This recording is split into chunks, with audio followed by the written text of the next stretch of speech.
আসসালামু আলাইকুম এভরিওয়ান, কেমন আছেন সবাই? আশা করছি অনেক ভালো আছেন। আমিও ভালো আছি আলহামদুলিল্লাহ। আজকে আমি আপনার সঙ্গে শেয়ার করব একদম দোকানের মতো মুচমুচে পেঁয়াজি কী করে ভাজতে হয়। তবে দেখে নেওয়া যাক পেঁয়াজি ভাজতে কী কী লাগছে।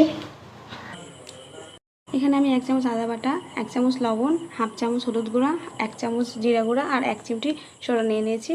আর এখানে আমি 2 কাপ পেঁয়াজ কুচি করে কেটে নিয়েছি আর 4-5টা কাঁচামরিচ দিয়ে ভালোভাবে চটকে মেখে নিয়েছি। তারপর এখানে 2 চামচ ময়দা দিয়ে দিতে হবে। তারপর 1 কাপ বেসন আর আটা দিয়ে ভালোভাবে মেখে নিতে হবে। একবার আটা দিয়ে নিয়ে আমি অল্প অল্প করে দিয়ে দিয়েছি। আমার কিন্তু একটুও পানি লাগেনি। আপনার যদি মনে হয় যে পানি লাগবে তাহলে আপনারা একটু পানি দিয়ে আটাটা মেখে নিতে পারেন। এই যে দেখুন, এইভাবে মেখে নিতে হবে। পেঁয়াজের পরিমাণটা বেশি হলে পেঁয়াজি খেতে কিন্তু অনেক মজার লাগে।